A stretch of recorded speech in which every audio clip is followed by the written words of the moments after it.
Hi guys, and welcome back to the third episode of my Birmingham City career mode in FIFA 20. So as you can see, we are on transfer deadline day. We've still got a little bit of money. I think we've got about 900k, so we can potentially make a few deals, but none really significant. If I'm going to be honest, there's one position that I do want to try and sign, and that's potentially a striker still, even though we've got quite a lot already now. But I want somebody with a bit more pace, because I've noticed that although Gale is very good, he isn't the kind of player that I want exactly in the team. I need somebody a bit more faster for us to have more of an advantage in that front. So hopefully we can sign somebody today. But also, not only that, we've also brought a lot of players back from loan because I either feel like we should be using them or we could potentially sell them on for a bit more money. So for example, David Stockdale I've returned to sell. Villalba I've brought back. I like him as a player and I think he could do quite well. Jimenez I brought back because I'm planning on actually selling Djukovic if possible, because Jimenez and Djukovic are very similar as players. They're about the same level if I remember correctly. But also Jimenez is 28 I think, or 27, compared to Djukovic who's about 30, 31. So I'm trying to cash in on Djukovic early. And keep a player who is very similar in the aspect, which is Jimenez. Also, Djukovic doesn't fit my playing style as a FIFA player, so that's why I want to potentially let him go and try and get as much money as possible to bring in a striker who is very fast, and potentially get a little bit more goals than what he would, or games than what he normally would under me. So that's my plan as well. We've also brought back David Davis off from loan, and I think I'm also going to be trying to sell him to raise money. It's just because our midfield is completely packed out. Now, I had the decision of trying to potentially sell David Davis, or if I should sell, I still don't know how to pronounce his name. I think it's McLean or McLaren. Yeah, McLean. But I decided to keep McLean rather than David Davis solely on the basis of I think he's a bit younger and it's the first year he's ever been at Blues. So it's the first time I'm playing with him as a Birmingham City manager, and with Blues, should I say. So I want to keep him in the team, and we've had David Davis for many seasons now as Birmingham City, so hopefully we can potentially let him go for a decent amount of money. Now, there is going to be 3 games in today's episode, and that is literally all 3 of the games for September, which is Charlton, Preston and Derby, so you'll be seeing all 3 of them. So yeah, let's jump into if there's any transfer business, and if not, I'll let you guys know. So one transfer business that has gone underway today is that David Stockdale has left the club finally for £390,000. Will be allocated £250,000. So hopefully, I don't know what I can do with that, but I'll try and do something. But either way, it's some wages off the bill, and happily he's now gone. Another player that has also left the club is David Davis. We sold him for 980k, so just under $1 million. We're going to be allocated £675,000. It's also the last hour of the transfer window, so I now have to try and sign some players, if potentially, shall I say. With the amount of money that we do actually have, we have 1.6 mil, so we could potentially do something with that amount of money. If not, either way, it allows me to have some money to potentially move into the January transfer window, sign a few players on pre-contracts who potentially we wouldn't be able to sign with the amount of budget that we'd have normally. So, we wasn't able to sign anybody on the last day of the transfer window. We did see 2 people leave, so it allows us to have a bit of money for January transfer window, which is good. So if there is any critical areas in which I do need to actually buy somebody, then I can do it. Also, it allows me to scout players that I exactly want for... like the attributes that I exactly want for each position, which is really good, and I'm really happy about that. Something I also need to quickly ask, and please leave down in the comments if you think this is a good idea or not.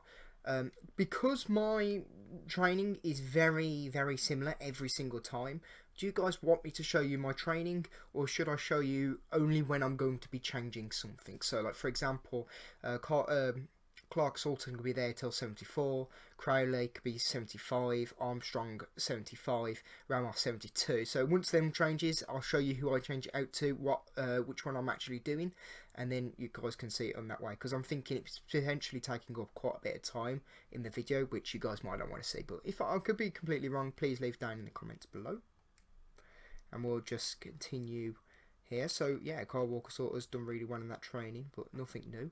Something I'm also going to be doing is because I've been speaking to somebody in the comments down below on the first episode, and we was talking about how it's a shame that Jude Bellingham is in the career mode. Isn't in FIFA, and I have to agree, it's really upsetting because he, could go very far, and we'll have a really good prospect on our hands. So to simulate that, because we don't have him, I'm going to be getting a youth Scout a Future Star. So we're going to go with the highest one. I don't know if this is actually true or not, but we'll go the highest one. We'll soon get him in, and I'll show you guys when we do. And either way, we'll have somebody come in. So I think the next time I'll see you guys is either a game or a training session or a game, and I'll see you guys then. So here is the training again. Hopefully somebody goes up in rain, and they do. Clark Salters. Now, something really weird actually that I've noticed when looking through the squad is that Clark Salters isn't classed as loan, he's classed as our own player. Now, as far as I'm aware, he's still on loan from Chelsea, and we haven't actually permanently signed him. I could be wrong on that one, but I'm pretty confident on it. But either way, we've got a player now who we could potentially sell for quite a lot of money if we ever do decide to. But if I'm honest, he's a decent defender in our team, and he's still very young. So most likely I'm just going to train him up, and we'll probably have him at the team for a long time. But either way, it's a good addition to the squad. So I can actually confirm the sale of Lukas Djukovic. We've actually sold him to PSV for £3.4 million. And we're going to get 2.4 million. So this now brings us up to around about £3 million that we're going to get when it comes to the transfer window, which is quite incremental if we do want to sign somebody or pre-player contracts or something like that. So that is going to be a significant amount of money that will really allow us to make moves on that transfer window. So I'm really happy about that. Also, we do get to keep him so we can play with him a little bit in a few cup games and whatever. So, well, we don't have any more cup games because we were knocked out by West Ham. But either way, we can play a few games with him, so that's good. We've also got one more deal in the line as well with Wes Harding, because we've actually got two good right backs within Max Colleen, and we've also got it within, oh mate, what's his name now? I've got a picture of him in my head. I just can't think of his name. The guy that we bought from Norwich, but I'm sure you guys know who I'm on about. I think it's Lewis. Lewis? Yeah, probably Lewis. But yes, we're going to be selling Wes Harding for about £1 million. So that's another great deal for us, if I'm honest, too. Two people who probably wouldn't be able to play that often, and we're going to get quite a significant amount of money to hopefully boost our first teams. And welcome to our first game against Charlton Athletic. So I'm not sure if you guys have noticed that the audio might be a little bit different. That is because I've actually had to record this after the fact I've recorded the video. That's the reason why the video has taken so long to be put out, as well as next episode as well. I've done the exact same error. I actually tried to put audio behind the video, but I actually put it too loud compared to my actual live commentary, so I had to I have to do a voiceover for the games, but the actual training and stuff like that will be fine. But as you can see there, Gale is doing very well. Scored 3 goals recently in the last few matches, and there's also another player that they've on the opposite team who's also done pretty much the exact same, and that's Taylor. So he's a bit of a danger man, and we need to be careful of that. But we are actually playing against Charlton Athletic, who is managed by our old player who won the cup with us a few years back. I say a few years back, in 2011, which is Lee Bowyer. So it will be a great return for him to come back to St Andrews. I think we're playing at home, I believe. So yeah, I had to write down all the little points that I made when doing live commentary so I can remember here. That's another point. Because Charlton Athletic, in my opinion, isn't the strongest team in the Championship, I've tried to give a few people who haven't been playing that many games recently game time, because we want to try and keep them happy. So there's that. As you can see, that's Charlton Athletics team. There's a few people that I know there, like Pierce, Solly, Taylor. These are some good players. But here's our team. Jack Blunt in goal with Aarons on the right back. Worrell, Carl Salters, Keita, Crowley, Maribi, Gardner, Bella, Hogan and Gale. Now Gale and Hogan have been playing absolutely amazing up front, so hopefully we can get some more goals with them, and I'll see you guys if there's any more goals. Which I'm aware there's more goals because I'm playing it after the fact. So here we are, a great pass, a great ball inwards, so Bella has a shot, and then it's fallen to Hogan to then tap it in. Now, Hogan actually has terrible shooting stats in this game. That's the reason why I wasn't able to put it first time in the net as I normally would be able to. But yeah, his shooting stat isn't actually as good as what I thought they were. So luckily Hogan was in the position in which he was to put the ball in the back of the net because the goalkeeper was completely exposed. There's a brilliant through ball pass there from Gale as well to go to Hogan. Sorry, not to Hogan, to Bella. But yeah, I think that's Hogan's third goal of the season. I didn't write that down. Is it his third? It is. Oh no, it's his second goal in the championship with us. But either way, that is 1-0. But we don't have to wait that much longer because we pretty much score straight away. We get an interception here.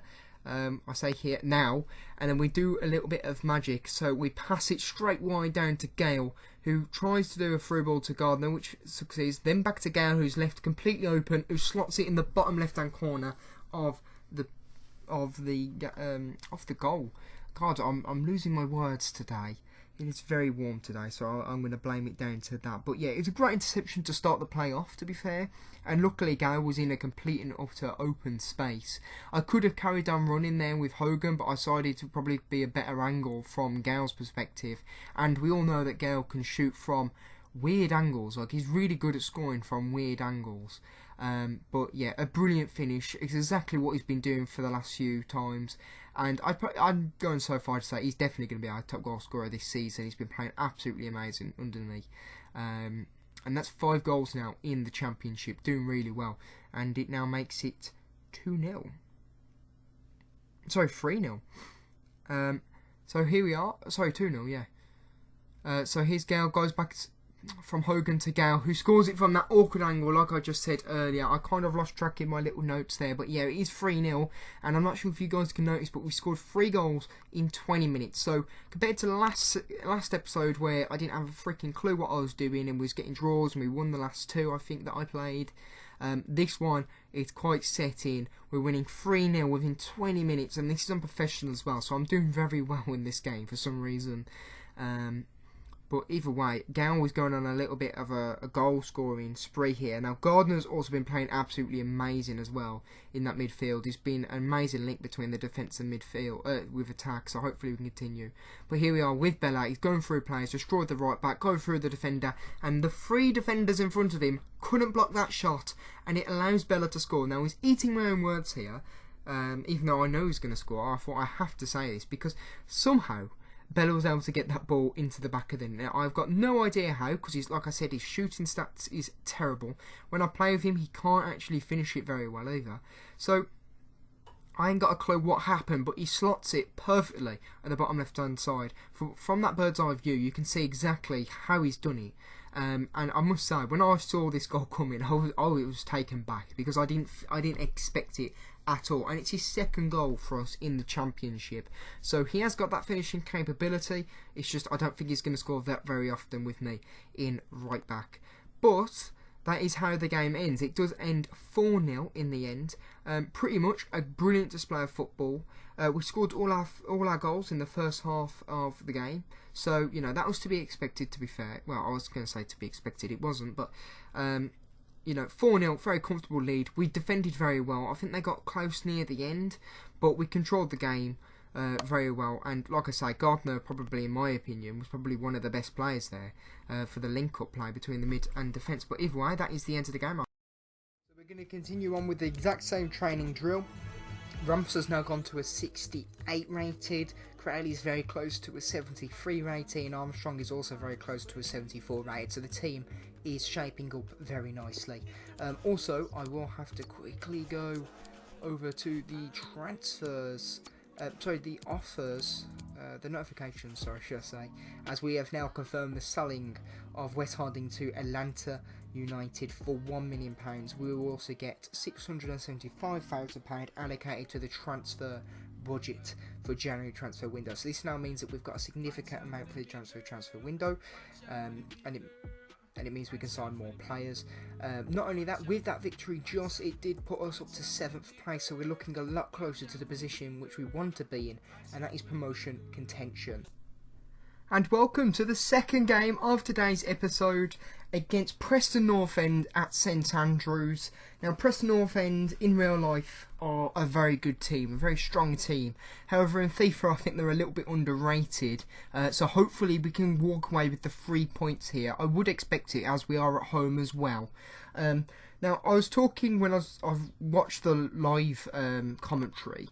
And I've tried to take as much away as that from before. But I was actually saying that, in my opinion, the team was really starting to shape very well together now, because we've sold some we've sold some players to get some decent amount of money, like Djukovic and potentially Harding, or we've already sold him. I can't remember exactly where we are now. But not only that, we're also 7th in the league, so we're very close to playoffs and fighting for that promotion spot. But not only that, the training's been doing very well. We're getting higher ratings in the team. But either way, you can see that's our team. Butland, Aarons, Dean, Clark Salters, Penderson, Bella, Gardner, Sunvich, Crowley, Gale and Armstrong. Now, I've decided to put Armstrong up front because we spent a lot of money on him. We spent about £7 million for him, or £6 million for him. And he's not really scored that many goals for us. So I wanted to put him on the pitch, see what he can do, get more game time, hopefully more goals as well, because we want to get more investment from our team. But either way, you can look at this Preston team here, as I was saying earlier. It's a very good team. Got some great players like Scott Sinclair, who knows an Aston Villa player before. You know, you've also got Ledson, who's an ex-Blues player, but we didn't play him that often on loan. And there's also another player in there who's a very strong player. And he's actually one of the he's the player who's got the most yellow cards and red cards. I forgot his name though, but either way, I'm sure you guys will know who it is. Penderson, that's his name. I got it now. But yeah, either way, we're going to be jumping into the first goal here, which is with us here. So Gale, a brilliant pass ball. He's going to sprint all the way. I'll put down that trigger to run. Now, I actually thought I messed it up because of that touch there, but luckily I was able to slot it in the bottom left-hand corner with Dwight Gale. Now, for some reason, this FIFA, I say this FIFA, Gale, for some reason, can score amazing goals when the goalkeeper runs out to him and he's very close to it. He's scored so many goals now from an awkward distance, an awkward angle, and also the goalkeepers come out to him. So, like, compared to in recent past FIFAs, when I used to manage Blues in FIFA 18, and I had Shay Adams, who was my top goal scorer back then. Oh, that was a terrible glitch, but you know, he didn't score that many goals. We normally score goals from further back, but this year we have to score goals really close. But either way, Armstrong now, great through ball. He makes a run. He's going to slot it in the bottom left-hand corner of the goal now. That was my right, not the actual left. But, you know, there's me saying I want him to contribute a bit more, become a better player and score more goals. He's picked his first goal. This is actually his second goal in the championship, as far as I'm aware of.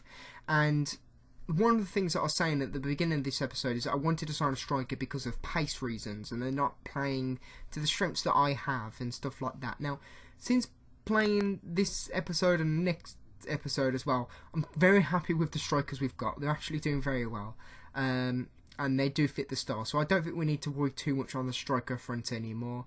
But either way, 2-0. So here we are with Crowley now. He's running down the wing. He nearly gets intercepted there, but luckily Gardner was able to pick it up. He's running on the right. You see Armstrong, pass it to him. He turns his entire body and puts it on the near side of the goal, which I'm surprised the goalkeeper didn't save. So the goalkeeper's having a terrible day today. It's now 3-0, and I think I just saw 30 minutes. I've only got a little box that I can see from here, but yeah, 30 minutes. But either way, an amazing finish. And for Armstrong to turn like that, I was amazed when recording this live. I couldn't believe it. Goalkeeper nearly got it, surprisingly. Yeah, no wonder why he's furious. I'd be too if I let that goal in. But Armstrong now scored 2 goals for this game. You know, really proving me wrong again. But yeah, an amazing turn, an amazing goal, may I just add. And here is another 4th goal from us. We pass it to Armstrong. We do a little through ball somehow to Gary Gardner, who slots it in the bottom left-hand corner. But I must say, I was very lucky to get that through ball. I really didn't think I was able to get it, but when I did, I was quite surprised. So I thought, right, let's just slot it in that bottom-hand corner of the net. And it all went well, thank God. So yeah, it's a brilliant finish as well. Now Gary Gardner's been playing absolutely amazing. I said this in the last game as well. He's a he's a great player to link that defence and that attacking parts of the pitch. I'd say he's a very key player in the midfield, and you probably see Gary Gardner a lot more on the pitch as well, because I'm going to be playing with him a lot more as well as Phillips and Sunvich. So they're probably my main three midfielders now. But either way, there is another goal, and we work from the back. So Klopp, get a hold of me, because look at this. It's like gang and pressing, working from the back. We passed it up to Armstrong as he tries to get his third goal. I've just saw that his sprinting speed just fouled to the bottom then, but able to work round the corner and cut inside into the middle of the pitch again to put the ball in the bottom right-hand corner, or top right-hand corner. And the goalkeeper didn't really have that much chance of saving this one, to be fair. It was a great finish, and look at this. It just cuts in a bit like an inverted winger, even though he's playing as a striker. It's a great finish. It reminds me a bit of the goals that Shay Adams used to score for me in FIFA 18. Now, you might be wondering why I'm saying this a lot, but if you go back and watch that, he was a prolific goal scorer for me back in that FIFA. And they all scored through the exact same way. Through ball, cut from the inside, shoot to the other side of the net, and it always went in. So, brilliant. But either way, 5-0, an absolute killing, and that is at the end of the game. We did win the game 5-0. We've done very well, and it's a very good 3 points for us, as we're 7th before the episode. We're getting very closer, but I was also said when it was live that Butland really done well to keep a clean sheet today, because they were putting a lot of pressure. But either way, I'll see you guys in the next training session. Exactly the same training as last time, and we've got 2 people going up in rating. That is Cranley going up to a 73 and Armstrong up to a 74. My plan is to have a very well-rounded team before we go to the before we go to the Premier League. I'm very confident we can win this, win promotion this season with the team that we do have, with the significant amount of investment that we got from the financial takeover in FIFA. But either way, we're pushing very well ahead, and we're getting a very decent, well-rounded team. What I was going to say is I want a team with 75 rated players pretty much across the board before I go to the Premier League, and hopefully that will be the case. So here's the final game against Derby County. We are playing at Derby County's ground. I don't know the name of it, to be fair. But now Derby does have a very good team. They're actually very close to us in the sense of they're going to be pushing for the playoffs as well. They're going to be looking for promotion. So they are quite a bit of a competition rival. So we need to get the 3 points today to stop them from improving and getting into the position where they normally do in real life. Now, I also said on the live episode when I was talking about it, is that I'm not sure we're going to dominate the team due to the team selection that I've picked out. Because I was dominating the 2 teams before within the case of Preston North End and Chartland Athletic. I actually put a bit of a team that is a bit weaker. There isn't going to be a few of the best players out there, and as you'll quickly see in a second, if they want to quickly go to my team sheet, I'll give it a second. But as you can see there as well, Rooney isn't playing, which I'm very surprised at, because that was very hyped in English media that Rooney's coming back to English football. It's good and all, but I don't think Rooney has what he used to have, to be fair. But as you can see there's one of the people who we have sold, and that is Djukovic, and he's coming on today. I want to give him his first appearance under me as a manager. As you can see then, that is our team. Jack Butland in goal with Aarons, Dean, Worrell, Penderson, Montreal, McLean, Sunvich, Tom Ince, Djukovic and Armstrong. So, these are potentially people that we won't see that often. So McLean you won't see too often. Djukovic you definitely won't see too often, especially after January. Tom Ince, we're playing Crowley more than Tom Ince, to be fair. But not only that, we're also playing Montreal a lot less because he's a player on loan. But either way, we're jumping into the game in which there is goals. As you can see, a great interception there but from McLean, who doesn't play that often. And he does a through ball over to Montreal, who passes it to Djukovic, who holds the ball off and slots it in the top right-hand corner.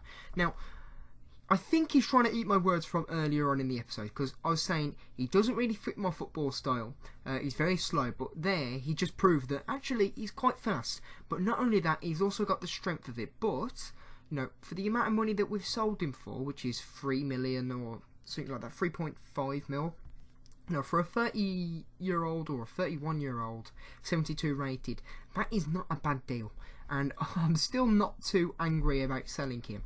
It does make me think maybe I should have given him a bit more time to potentially, you know, have this season potentially with him and just see what I can do him with as a striker for us. But, you know, I'm still not upset with the deal because it's a great deal in my opinion. But either way, 1-0.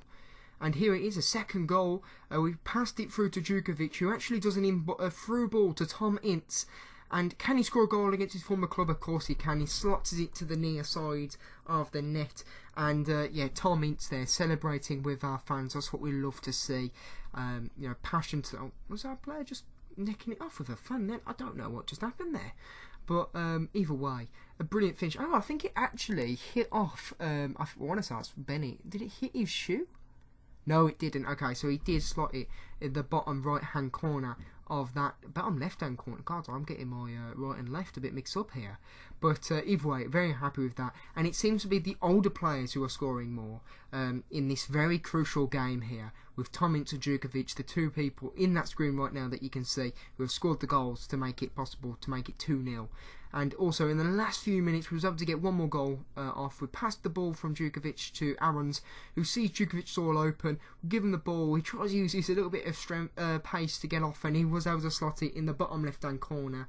You know, making me really did consider. At this point, I was considering maybe I should have kept him at the club for the season. But like I said earlier, 3.5 million. It's very hard to turn down for a 30-year-old striker. But you know. Either way, we're doing really well here. We was able to pick 3 points up, because the game does end straight after this highlight here. We were able to pick all 3 points on every single game of today's episode, which has really helped us in our potential promotion push, as I've been saying in the last 3 episodes since the series has started. And it's really put us up there as a contender for promotion. And, you know, as far as I'm aware, I think we're quite close to top of the league. I think top of the league is only like 6 points off. So, you know, it's really into contention that we could still win this league, you know, and do really well and get to the Premier League as quickly as possible. But either way, an amazing episode today. We've scored loads of goals. Now, the episode wouldn't be this long normally. It's been 27 minutes long. But that is just because of the sheer amount of goals that have been scored. But either way, thank you guys for watching. I hope you enjoyed the episode, and I hope you have a great day. See you guys next time.